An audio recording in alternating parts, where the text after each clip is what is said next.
এরকম একটা দুইটা না, বহু ইতিহাস আমার জানা আছে। ফেরাউনের ইতিহাস অনেকে শোনেন, কিন্তু শিক্ষাটা এখান থেকে নেন না। এই লোকটা আল্লাহ একজন আছেও কিন্তু বিশ্বাস করেছিল। শেষে এসে একেবারে শেষে যে বলেছিল, হাত্তা ইযা আদরাকাহুল গরকু ক্বালা আমানতু আন্নাহু লা ইলাহা ইল্লাল্লাযী আমানাত বিহি বানু ইসরাঈল ইলা আখিরি আয়া।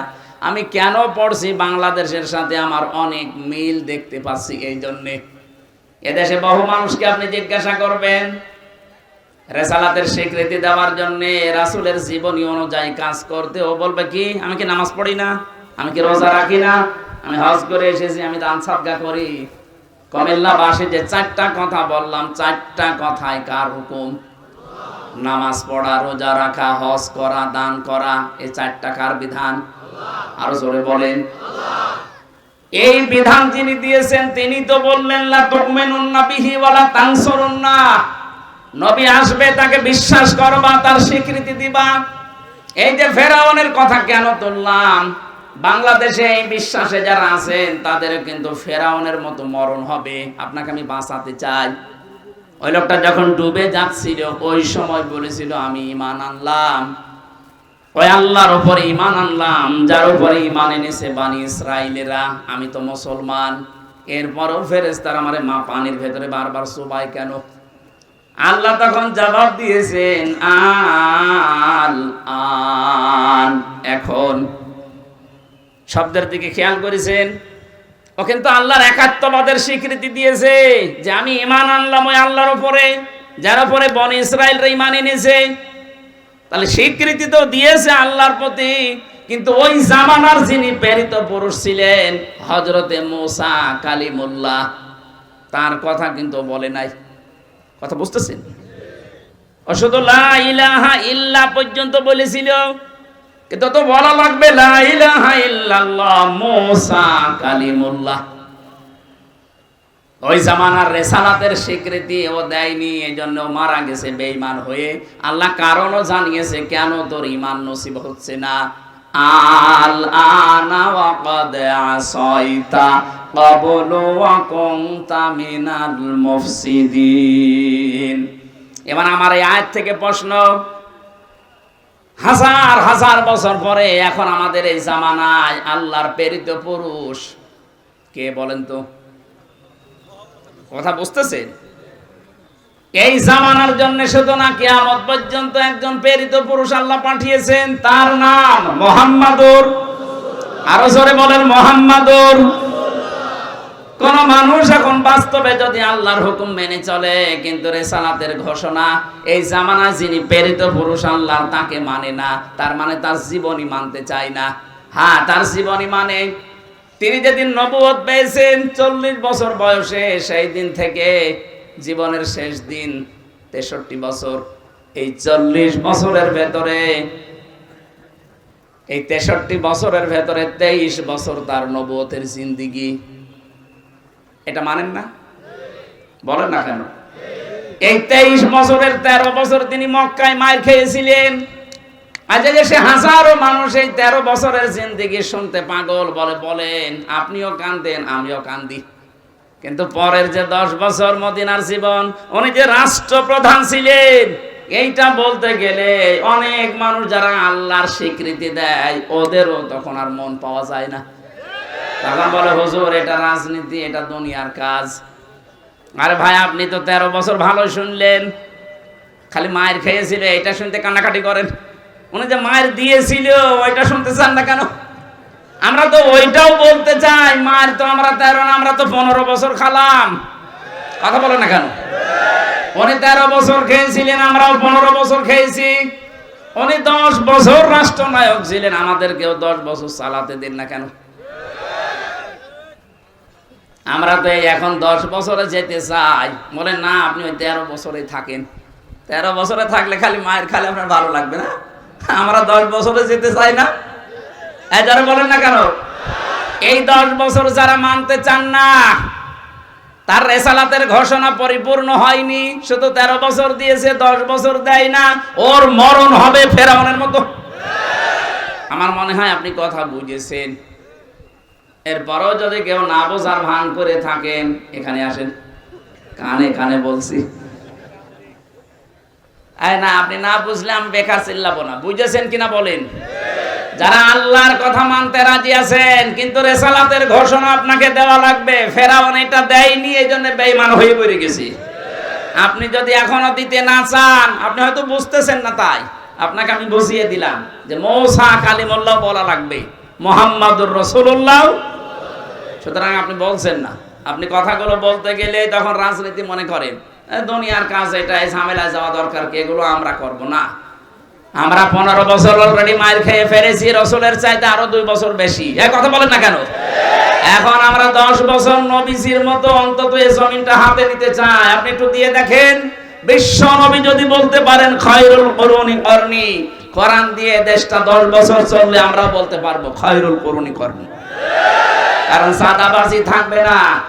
কথা বলেন না কেন? ডাক্তার শফিকুর রহমান ঘোষণায় দিয়েছে, যদি কোরআন এ দেশে প্রতিষ্ঠিত হয়, সাদাবাজি নামও কেউ মুখে নিয়ে আসবে না। সবচাইতে বেশি গ্যারান্টি পাবে নারী তার ইজ্জতের। আজ জুজুর ভয় দেখানো হচ্ছে ওদেরকে, ইসলাম আসলে কিন্তু ঘরবন্দি হয়ে যাবা। আন্তর্জাতিক কিছু কৌশল আছে, এইগুলোতে এই ছোট মন ন্যারো মন নিলে হবে না, মনটা ব্রড করা লাগবে। এই কারণে সেদিন দীপ্তির সাথে উনি টকশো করেছিলেন, এইটা নিয়ে কত রকমের ফতোয়া বাজে। আরে ভাই, ওখানে যদি উনি না যেতেন, ও পরের দিন আন্তর্জাতিক মিডিয়ায় ছড়িয়ে দিত যে এরা নারী বিদ্বেষী। অনেকে ওনার চেহারা হাঁ করে দেখতে গেছে, ওনার বউ নেই বাড়ি, দীপ্তির চাইতে সুন্দরী বউ ওনার বাড়িতে, যদি মুরব্বী হয়ে গেছে তাই কি। এখনো বলে না কি 64 বছর বয়স, এখনো বলছে আমি যুবক মানুষ। ওনার স্ত্রীকে আমরা দেখি নাই, কিন্তু আমরা জানি যে ওই রকমই, উনি যেরকম চাঁদের মতো, স্ত্রী ওই রকমই। ওনার ছেলেটার সাথে জেলখানায় দেখা হয়েছিল, ডাক্তার রাফাত। কি সুন্দর মানুষ, এরকম সুন্দর হতে পারে, কি সুন্দর চেহারা। বাবা মা সুন্দর হলে বাচ্চা কাচ্চাও সুন্দর হয়। কথা বলেন না কেন? আর বাবা মা সুন্দর না হলে বাচ্চা কাচ্চা উল্টো পাল্টাই হয়। তা আমার যেটা বোঝানোর দরকার আমি অলরেডি ইঙ্গিত দিয়ে ফেলেছি। এরপরেও যদি না বোঝার ভান করে থাকেন, আমার হাতে হেদায়েত নেই, আমার কিছু করার নেই। সুতরাং আল্লাহর কথা মানবেন। রেসালাতের কথা বলতে গেলে আপনার কাছে রাজনীতি মনে হবে, আপনার মরণ যে আবু জেহেলের মতো আর ফেরাউনের মতো হবে, আপনি টের পাচ্ছেন না। আল্লাহ যেন আপনাকে বাঁচান, বলেন আমিন। ফাইন তাওয়াল্লাউ ফাকুলু শাহাদু বিআন্না মুসলিমুন। কেউ যদি মুখ ফিরিয়ে নেয়, আপনি বলেন যে আমি মুসলমান। আর এই আয়াতের পরবর্তী আয়াত নিয়ে, এই যে 82 নম্বর আয়াত, এটা সূরা আলে ইমরান, আল্লাহ রাব্বুল আলামিন বলেন ফামান তাওয়াল্লা বা'দা যালিকা ফাউলাইকা হুমুল ফাসিকুন। হে নবী, এই ঘোষণা আপনি স্পষ্ট দেওয়ার পরে যে প্রত্যেক নবী আমার উপরে ঈমান এনেছিল, সাহায্যের ঘোষণা পেয়েছিল, তোমরা যারা আমার উম্মত দাবি করবে, শুধু আল্লাহর কথা মানলেই হবে না, আমার রিসালাতের স্বীকৃতিও দেওয়া লাগবে। কথা বলেন ঠিক কিনা? আমার আদর্শ আমি রেখে আসলাম, কিয়ামত পর্যন্ত আদর্শ থাকবে। যদি আমার প্রতি ঈমান আনতে চাও, তাহলে আদর্শকে জমিনে প্রতিষ্ঠা করার জন্য সাহায্য করা লাগবে। আপনি নিজে পারছেন না, যারা করছে মাস্ট বি আপনাকে তাদের পেছনে থাকা লাগবে। আল্লাহ আমাদের তৌফিক দিন। আমার তো অ্যাডভার্টাইজ করা দরকার, আমি করলাম। এরপরেও যদি কেউ মুখ ফিরিয়ে চলে যান, আল্লাহ বলেন তারা ফাসিক। তারা কি? ফামান তাওয়াল্লা বা'দা যালিকা। এরপরেও যদি কেউ মুখ ফিরিয়ে নেয়, ফাউলাইকা হুমুল ফাসিকুন, তারা ফাসিক। আল্লাহ তুমি আমাদেরকে ফাসিকি থেকে বাঁচাও, বলেন আমিন। এবার যেটা পড়েছি 73 নম্বর আয়াত, 83, এই আয়াতের তাফসীর করার জন্য বসেছি। কারণ কবরে যাবার পরে যে প্রশ্নগুলো হয়, মার রব্বুকা, তোমার রব কে, এটা হবে না? কালকে আমার মাহফিল টাঙ্গাইলে ছিল, ওখানে কালকে এই শব্দের ব্যাখ্যা করেছিলেন যে কবরে কেউ যদি বলতে চায় রব্বি আল্লাহ, আমার রব আল্লাহ, অবশ্যই তাকে রবের যে 5টা অর্থ আছে তার প্র্যাকটিক্যাল লাইফে ওটা মিলিয়ে দেখাতে হবে যে হ্যাঁ আমি রব মানি। তাহলে কবরে আপনি বলতে পারবেন রব্বি আল্লাহ, আমার রব আল্লাহ। এই কি এখানে কেউ চলে যাচ্ছে, এইটা নড়াচড়া করবেন না। দ্বিতীয় নম্বরটা আজকে নিচ্ছি, কালকে আমার আছে আবার বগুড়াতে, দিনের বেলা গাইবান্ধা, রাতে বগুড়া। ওখানে কালকে 3 নাম্বার প্রশ্নের জবাব আমি বলবো ইনশাল্লাহ। আজকে দ্বিতীয় প্রশ্ন হবে মা দিন ওকা, তোমার দিন কি? দিনের আমি 19টা অর্থ পেয়েছি পুরা কোরআন শরীফের ভেতরে, সামারাইজ করে আমি 10টা বানিয়েছি। এই 10টা বিষয় যদি দুনিয়াতে কেউ দেখাতে পারে যে হ্যাঁ আমি দিন এই 10টাকে মানি এবং প্র্যাকটিক্যালি দেখাই, সে কবরে যাওয়ার পরে বলতে পারবে দিন ওনাল ইসলাম, আমার দিন ইসলাম। এবার আসেন তো আমাদের কয়টা মানা হচ্ছে?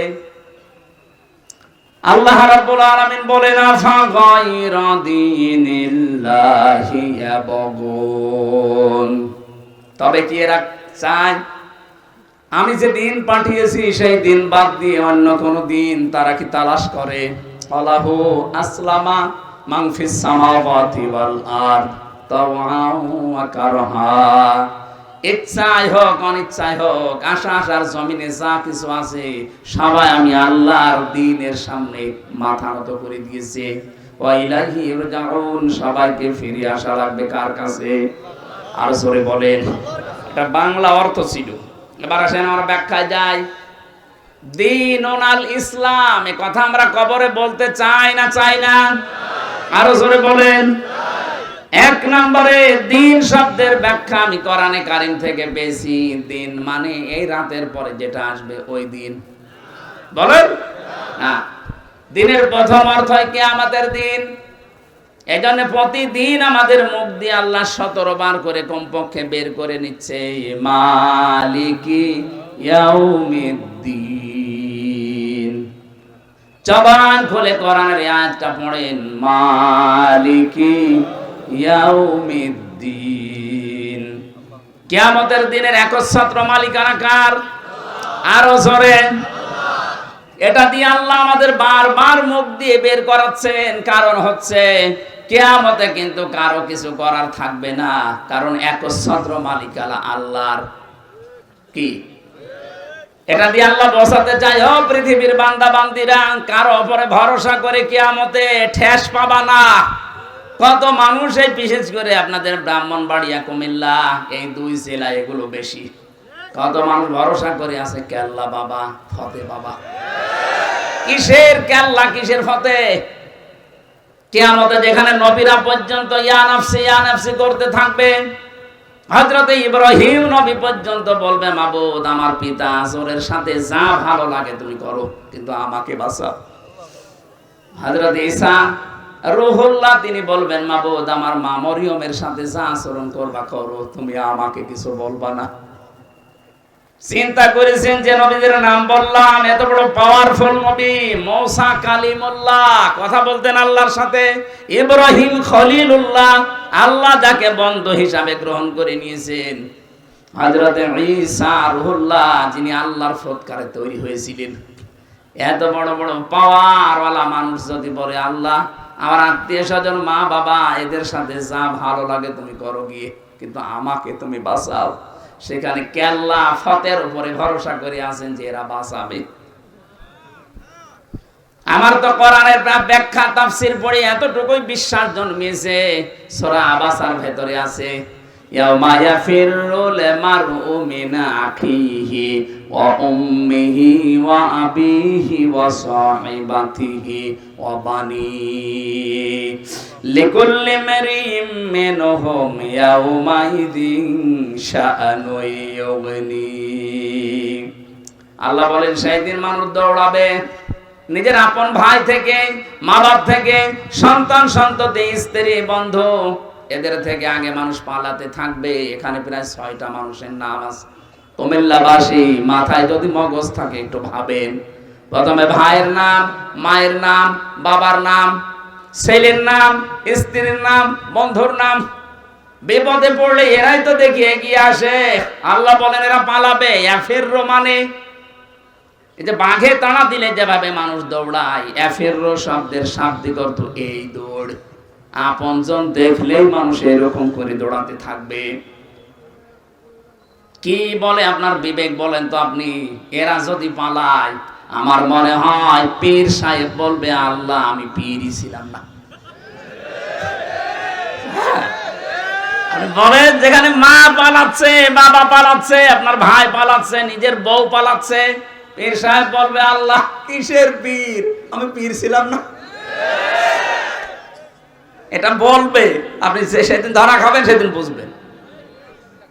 সূরা মাআরিজের ভেতরে আরো কঠিন করে আল্লাহ দিয়েছেন, ইউবাসসারুনাহুম ইয়াওয়াদ্দুল মুজরিমু লাউ ইয়াফতাদি মিন আযাবি ইয়াউমিযিন বিবানি ওয়া সাহিবাতিহি ওয়া আখি ওয়া ফাসিলাতিহি আল্লাতী তুবি ওয়া মান ফিল আরদি জামিআন সুম্মা ইউনজি।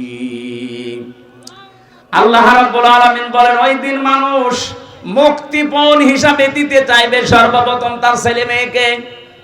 আমি আয়াতটা পড়ার পরে, বাণী শব্দের ব্যাখ্যা পড়ার পরে চিন্তা করলাম, আল্লাহ 3টা বছর আমি জেলে আছি, আমার মেয়ে 2টাকে আমি আজও দেখিনি। ওই সময় 7 মাস রেখে গিয়েছিলাম ছোটটারে, এখনো 4 বছর। এই 3 বছর হয়ে গেল ওরে আমি না দেখার কারণে ওর প্রতি একটা অজানা ভালোবাসা আমার তৈরি হয়ে গেছে। বড়টার প্রতি অত না, ছোটটা ফারিহা জান্নাতের প্রতি যত বেশি হয়েছে। 3টা বছর না দেখে যদি এত বেশি মহব্বত ভালোবাসা তুমি তৈরি করে দিতে পারো, কোরআনের আয়াতে তুমি বললে কিয়ামতে আমি নাকি ফারিহাকেও মুক্তিপণ হিসাবে তোমারে দিতে চাইবো। আমার তো মনে হচ্ছে না, এই আয়াতটা আমার কেমন লাগছে। আপনি চিন্তা করেন তো, কিয়ামতের দিন এই ফারিহাকেও বলা লাগবে, আল্লাহ এটাও দিয়ে দিলাম মুক্তিপণ, তুমি আমারে বাঁচাও। আমার স্ত্রী, আমার ভাই ভাগ্যর যা আছে, আমার বোন আছে, এমনকি আমার দুনিয়ায় যারা আশ্রয় প্রশ্রয় দিত, আমার দরের লোক, আমার আত্মীয় স্বজন, জ্ঞাতি গোষ্ঠী, এদেরকেও তোমাকে দিয়ে দিলাম, যাও। ওমান ফিল আরদি জামিআ, দুনিয়ায় যত সম্পদের মালিক ছিলাম সব আমি দিলাম, সুম্মা ইউনজি, তুমি আমারে বাঁচাও। আল্লাহ জবাব দিয়েছেন কড়া করে ধমক দিয়ে, কাল্লা, কখন না, কাল্লা কখনোই না, ইন্নাহা লাযা, তোর আমি লাজায় দেব। কোথায় লাজা? কি আল্লাহ ভয়ঙ্কর বর্ণনা এর পরে দিয়েছেন। লাজা কি জানো? নাযাআতাল লিশাওয়া, এখানে গেলে আগে মানুষের চামড়া খুলে যাবে। আমাকে রিমান্ডে মাঠের নিচে যখন নিয়ে গিয়েছিল ওই আয়না ঘরে, আমি দেখেছিলাম মাঝে মাঝে রাতের বেলা, রাত 11টা 12টার পরে ওরা আসতো, 4-5 জন এসে এই কিছু জিনিসপত্র নিয়ে বলছে, আমরা এইগুলো দিয়ে নখ তুলি, মানুষের চামড়া তুলিয়ে, যে এইগুলো দিয়ে জীবিত মানুষদের নখ তুলে নেয়, চামড়া তোলে, ডিম নিয়ে এসে বলতো যেগুলো আমরা দেই।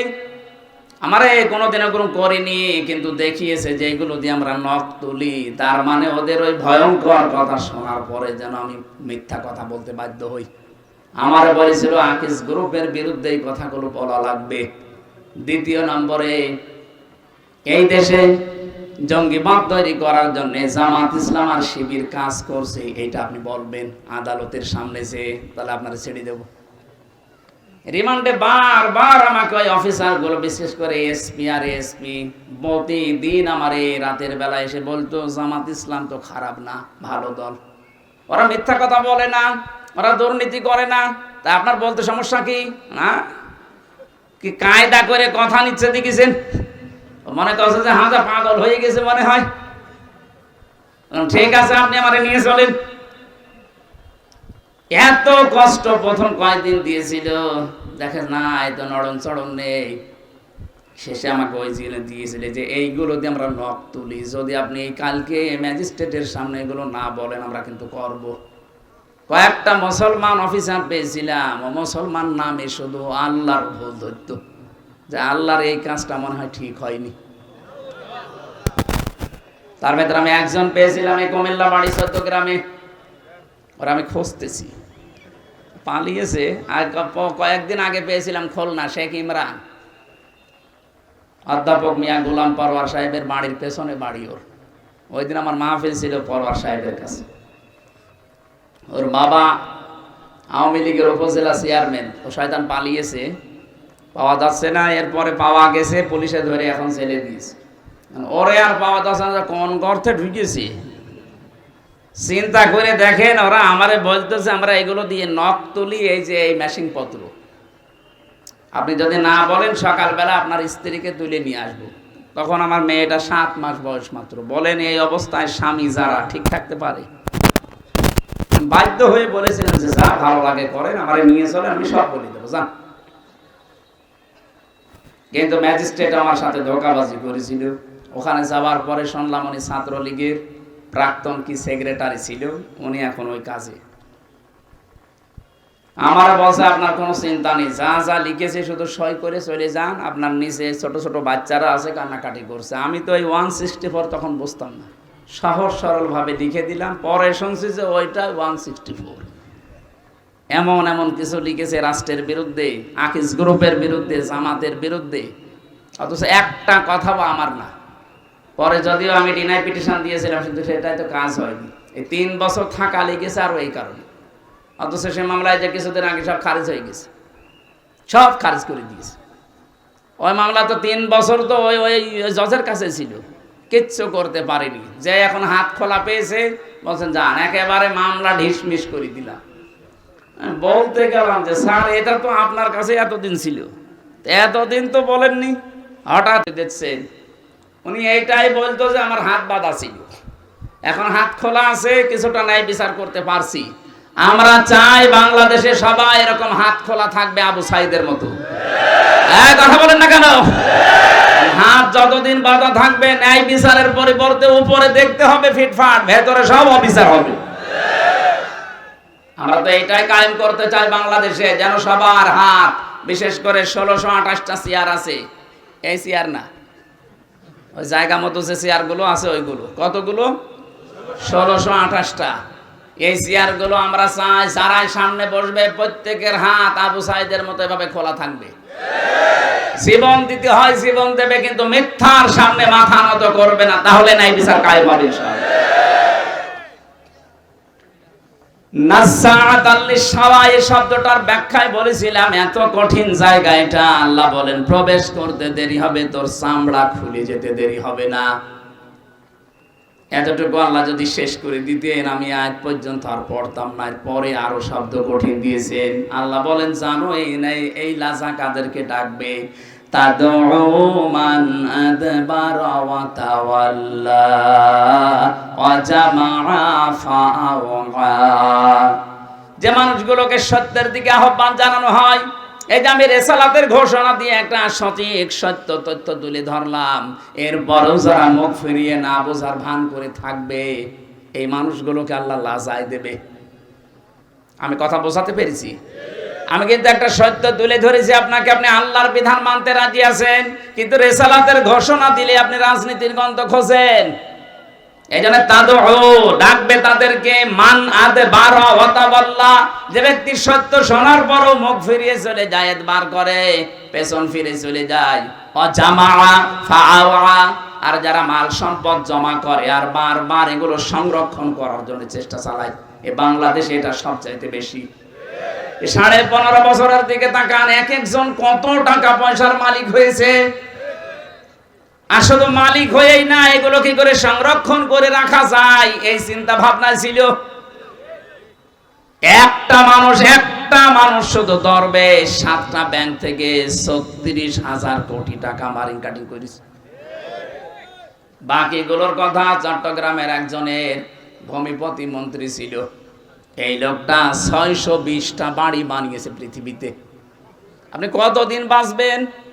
এই যে 620টা বাড়ি আপনার মনে করেন আছে, বানিয়েছেন, 200 বছর পরে যদি আপনি বাংলাদেশে আবার ফিরে আসেন, 200 বছর তো বাঁচবেন না, আর নাই খুব বেশি হলো 20 বছর বাঁচবেন, আর 20 বছর 30 বছর পরে মরে যাবেন। 200 বছর পরে যদি আপনি চট্টগ্রাম সহ বিদেশে সহ যত বাড়ি বানিয়েছেন, কোন বাড়ির সামনে যদি বলেন এই বাড়ি আমার, যারা ওখানে বসবাস করবে ওরা আপনারই হয়তো 3 পুরুষের পরে, আপনার ছেলে 3 পুরুষ, তারাই হয়তো বাস করবে। কিন্তু তারা আপনাকে বাড়িতে তো ঢুকতেই দেবে না, আর বলবে কিসের সাইফুদ্দিন আপনি?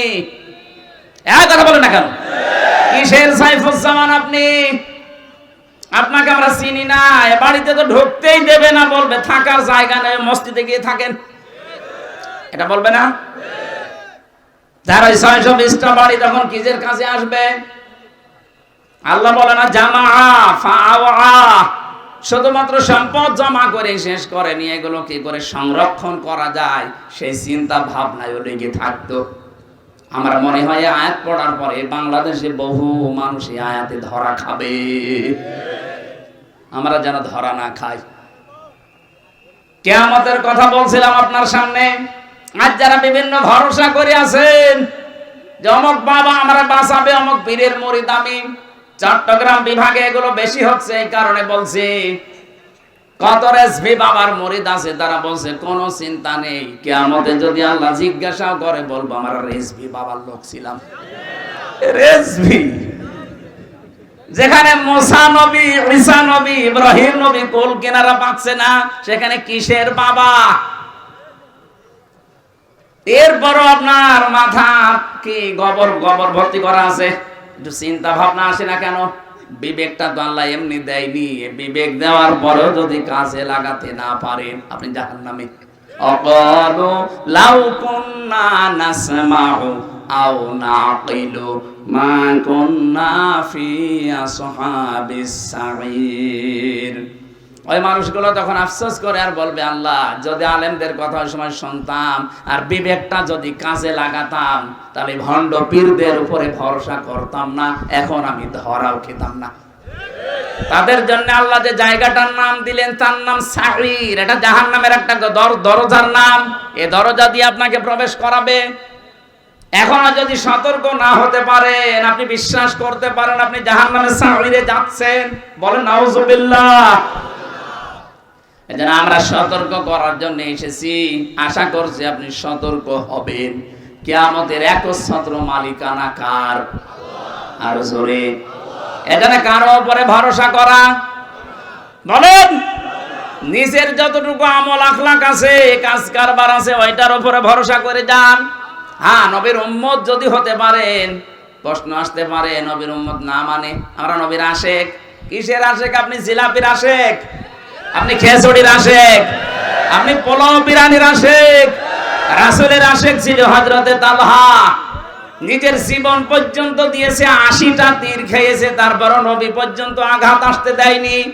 আর এই বাংলাদেশে 53 বছর স্বাধীনতার পরে কত আঘাত নবীজির শরীরে আসতেছে, কথা বলুন। তার সুন্নাতের উপরে, তার আদর্শের উপরে কত আঘাত আসে। এই আঘাত সহ্য করতে পেরে অনেক মানুষ আজ পর্যন্ত জেলে পৌঁছতেছে। আর আপনি কেমন আশেক, জেলের নাম শুনলে আপনি ভয় পান। আশেকের রাসূল তো ওদের মানায় যারা সাতেমে রাসূল, রাসূলের দুশমনদেরকে যারা হত্যা করে বছরের পরে বছর কারাগারে আছে, তাদেরকে আশেকের রাসূল বললে মানায়। আপনি জিলাপি না দিলে, খেচুড়ি না দিলে মিলাদ পর্যন্ত পড়েন না। আশেক কিসের আশেক আপনি বলেন? এজন্য আমাদের উচিত হবে এখন থেকে উচিত হবে কারো উপরে ভরসা করে লাভ নেই। কিয়ামতে যেহেতু একচ্ছত্র মালিকানা আল্লাহর, ওই আল্লাহর দিকে ভরসা করে কিয়ামতে যেন বাঁচা যায়, ওই বিশ্বাস দরিয়া থেকে নিয়ে যাওয়া লাগবে। নবীজিকে আল্লাহ প্রশ্ন দিচ্ছেন, এটা ইন্টারগেটিভ সেন্টেন্স। আরাইতাল্লাযী ইউকাযযিবু বিদ্দীন। হে নবী, আপনি কি ওই মানুষগুলোকে দেখেছেন যারা কিয়ামতের দিন বিশ্বাস করে না? নবীজি বললেন, কই আমার কাছে যারা আছে সবই তো মনে হয় কিয়ামতে বিশ্বাসী। আল্লাহ পাক বলেন না, ফাযালিকাল্লাযী ইয়াদউল ইয়াতীম। ওই মানুষগুলো কিয়ামতে বিশ্বাস করে না যারা এতিমের গলায় ধাক্কা দেয়। বাংলাদেশে নেই এতিম মানে আমরা কি মনে করি? মা বাবা নেই, তারাই শুধু এতিম। এই যে আজকের যে মুরব্বী বসে আছে, ওনার মা বাবা আছে? তাহলে এতিম না এটা? উনি যদি এতিম হয় তো এখানে এতিম বাকি আছে কোনটা? এতিম হচ্ছে এই যে ছোট বয়সে, বিশেষ করে 1 থেকে 15 বছর পর্যন্ত ধরা যায়, সাবালক হওয়ার আগ পর্যন্ত এর আগে যাদের মা বাবা মারা গেছে তারা এতিমের সংজ্ঞায় পড়ে। এখন যদি মুরব্বী মানুষও বলে আমিও এতিম, মা বাবা নেই, আমি তো এতিমের দাদা। এতিম আসল এতিম হচ্ছে উপরে যারা দায়িত্বে আছে, ওদের নিচে যত মানুষ কাজ করবে তারা সবাই ওনার কাছে এতিম। এই কুমিল্লা জেলা প্রশাসনিক ভাবে চালাচ্ছে এসপি সাহেব। এসপির নিচে যত পুলিশ এই 11, 12টা, 14, 15টা থানায় কাজ করছে, সে এসআই বলেন, এএসআই বলেন, কনস্টেবল বলেন, দারোগা বলেন, ওসি বলেন, সবাই ওনার কাছে এতিম। এক কথা বুঝতেছেন? যে যে সেক্টরে আছেন ওই সেক্টরের নিচে যারা কাজ করে তারা আপনার কাছে। আপনি এতিমদের সম্পদ মেরে খেয়েছেন, এতিমদের সাথে খারাপ ব্যবহার করেছেন। যারা এতিমদের সাথে, অধীনস্থদের সাথে খারাপ ব্যবহার করে, তাদের হক নষ্ট করে, এরা নামাজ পড়তে পারে, রোজা রাখতে পারে, হজ করে আসতে পারে, কিন্তু কিয়ামত বিশ্বাস করে না। এরকম মানুষ দেশে এবার আছে কিনা বলেন? কত গার্মেন্টসে, কত জায়গায় দেখবেন উপরে যারা দায়িত্বে আছে, নিচে কত অসহায় মেয়েরা, ছেলেরা, সব তো তার কাছে এতিম। সুযোগ পেয়ে তার ইজ্জত পর্যন্ত, সম্ভ্রম পর্যন্ত নষ্ট করে। বলুন, আপনি এতিমের মাল আত্মসাৎকারী। আলা ইয়াহুদ্দু আলা তুআমিল মিসকিন, যারা মিসকিনদের খাবার দেয় না, খাবার দিতে উৎসাহ দেয় না। এই যে ইয়াহুদ্দু আলা তুআমিল মিসকিন, সাকানা ইয়াসকুনু থেকে এসেছে শব্দটা। সাকান মানে বসবাস করা। সাকান মানে কি? যারা আজ বসবাস পর্যন্ত করার জায়গা পায় না, ঠাঁই নেই যাদের, এই মানুষগুলোর পুনর্বাসনের জন্য আপনাকে কাজ করা লাগবে। মানুষের মুখে হাসি ফোটানোর জন্য আপনাকে কাজ করা লাগবে। এ বাংলা অর্থ হচ্ছে দারিদ্র মুক্ত সমাজের জন্য আপনার ভূমিকা থাকা লাগবে। এটা আজ বাংলাদেশে অধিকাংশ মানুষ মনে করে এ দুনিয়ার কাজ। কে বলেছে দুনিয়ার কাজ? মেয়েরা যারা এসেছেন আপনাদের জন্য একটাই ওয়াজ আজকে, ওয়াতুইনু আলা দীনি যাওজাতিহা। জান্নাতি মহিলা ওইটা যেই মেয়েটা তার স্বামীকে মানবতার জন্য, দ্বীনের জন্য, ইসলামের প্রসারে মানবতার সেবা করছে তার স্বামী। ও যেন ওই মহিলা তার স্বামীকে উদ্বুদ্ধ করে, ছাড় দেয়, সময় বের করে দেয়। কিন্তু অধিকাংশ মহিলা আরো বাধা দেয়। কথা বলে ঠিক কিনা? না, আপনি নামাজ পড়ে, রোজা করে, কালো বোরকা পরে নেককার হতে পারবেন না। আপনার স্বামী, এটা 3 নাম্বার পয়েন্ট, ওয়াতুইনু আলা দীনি যাওজাতিহা। আপনার স্বামীকে আপনি হযরতে খাদিজাতুল কুবরার মতো বের করে দেবেন বাড়ি থেকে, যে দ্বীনের জন্য, মানবতার সেবায়। আপনার স্বামী মানবতার সেবামূলক কাজ করে, মানুষের উপকারের জন্য নেমে যায় বাড়ি থেকে, দিন প্রসারে, দিন কায়েমে, দিনের সেবা করার জন্য কাজ করে বেড়াচ্ছে। আপনি সময় বের করে দেবেন তাকে আপনি ছেড়ে দেবেন, ছাড় দেবেন, শুধু না তাকে আরো উদ্বুদ্ধ করবেন। কিয়ামতের ময়দানে খাদিজাতুল কুবরার সাথে জান্নাতে যেতে পারবেন। আজ আমরা আরো ছেড়ে দেওয়া দূরের কথা, সংসারে অশান্তি তৈরি করি, আর আরো বাধা দেই। কথা বলেন না কেন?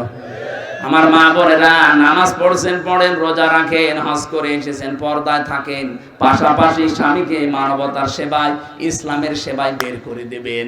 কিয়ামতে যদি খাদিজাতুল কুবরার সাথে, যার নামে আজকের এই মাদ্রাসা, এই মহিলার সাথে জান্নাতে থাকতে চান, আল্লাহ মেয়েদেরকে খাদিজাতুল কুবরার অনুসারী হওয়ার তৌফিক দেন, বলেন আমিন।